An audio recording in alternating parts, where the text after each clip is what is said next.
House Deputy Speaker and Antipolo City Representative Ronaldo Puno on Tuesday condemned a social media post by suspended Dasmariñas City Representative Francisco Kiko Barsaga. Ano po ba yung post niya? Ayan o, ang post niya po ay accusing members of the NUP of accepting bribes to support the speakership bid of Leyte Representative Ferdinand Martin Romualdez in 2025. Naalala niyo po, di ba dati, speaker si Martin Romualdez. Ang problema po dito sa aligasyon ni Kiko Barsaga na tumanggap daw di umano ng pera ang mga kongresista upang manalo daw na speaker itong si Martin Romualdez. Ang problema po dyan, ito, binanggit din ni Ronaldo Puno, no, ng Deputy Speaker. Ayan o. Ayan o. The Speaker ran unopposed. There was no contest. Yun ang problema. Paano mo sasabihin na binigyan o nanuhol si Martin Romualdez at tinanggap ito ng mga member ng NUP kung wala nga pong kalaban si Martin Romualdez noon?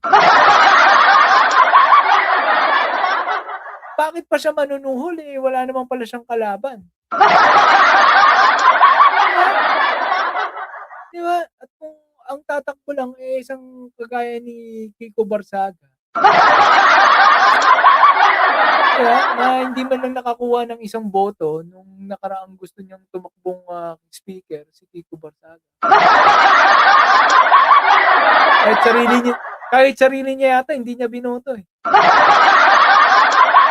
Diba? Paano magkakaroon ng ano ba tawag sa bribery? Suhulan, di ba?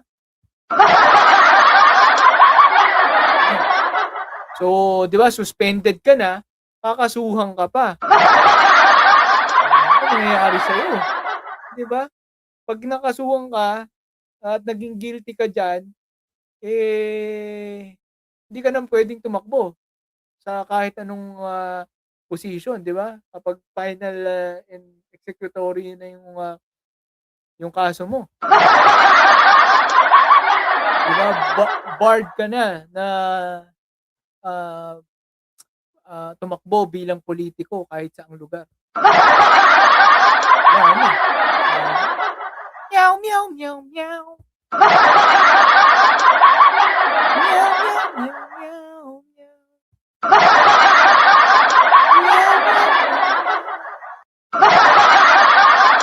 Ayan o, at ano po ba ang post kasi ni Kiko Barsaga? Ayan o, may binanggit pa siyang pangalan. Ayan. Barsaga had claimed that ultra-billionario Enrique Razon bribed NUP members to back Romualdez election as speaker during the opening of 20th Congress in July last year. Yari. Di ba? So, posible ang magsasampa ng kaso sa kanya ay yung NUP na party, which is pinamumunuan yata ni Ronaldo Puno, no? Plus, pwedeng si Martin Romualdez mismo kasi siya yung sinabing involved. Ano pa? Pwedeng magsampa ng kaso. Ito, si ultra-billionario Enrique Razon. Dami mo ngayong kakaharapin na kaso. Tapos wala ka pang sahod sa Congress. Tapos ipapaano ka pa.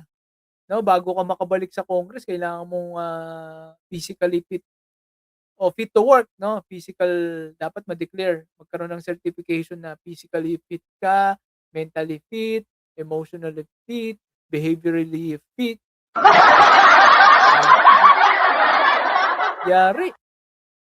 Eh, dun sa mentally fit, baka alanganin ka dun makapasa. No?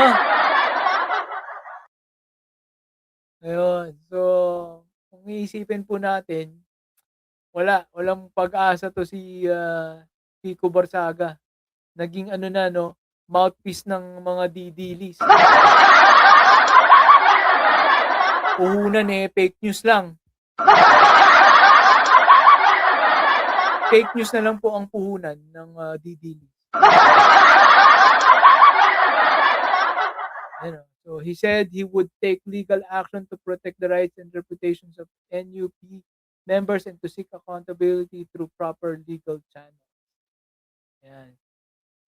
He chose to malign all members of the NUP, a party once led by his own father and one that he himself joined, to turn around and accuse the NUP of criminal conduct without evidence shows the reckless and deeply irresponsible contempt of Puno said, referring to the late Cavite Representative Elpidio Barzaga Jr. So, yun po ang nangyari, no?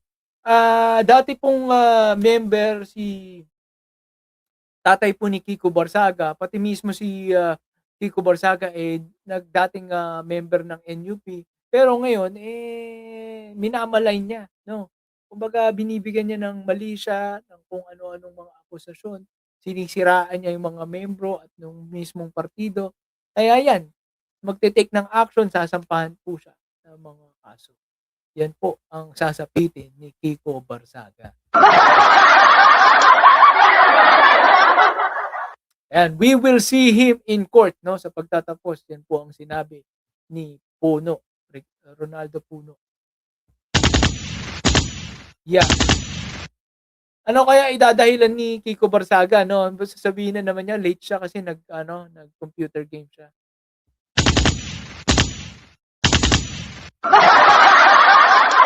Di ko lang po alam kung tatanggapin ng korte yan, ha. Yung mga ganyang paliwanag, tignan natin kung tatanggapin ng korte. Very exciting po ang mangyayari dito kay Kiko Barzaga, no? Subaybayan po natin yung mga kaganapan dyan sa buhay ni Kiko Meow Meow Barzaga. Ewan ko kung sino ang kanino ang huling halakhak. Diba? Kung ano pinagagawa sa sa Kongreso, di ba? Ayan, ang English ng bobo ay kayo, sabi ni Liza Coca. Tingnan po natin, ha, kung anong English ng bobo, ha. Tingnan po natin, ha. Alamin po natin. 'Di ba? Alamin natin mismo kay mula kay kanino? Siyempre sa idol nila, sa gusto nila maging presidente, no? Doon po natin alamin ang English ng bobo. Huwag ka pipikit, ha. Lisa Coca. Dito ka lang, stay ka lang dito. Papakita natin kung anong English ng bobo dito. Alright? Grabe na yung sayo kung Sara Dance Baliw Challenge, Sara Baliw Dance Challenge. 140k views na. Sasayaw na nga lang ako.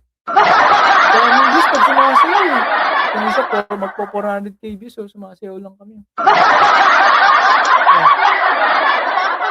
Sayaw-sayaw na lang pala gawin ko sa Facebook. No, ito, wait ka lang, Lisa Coca. Ito, pang pinali natin para makita mo gaano kagaling ang iyong gustong maging presidente. 'Di ba?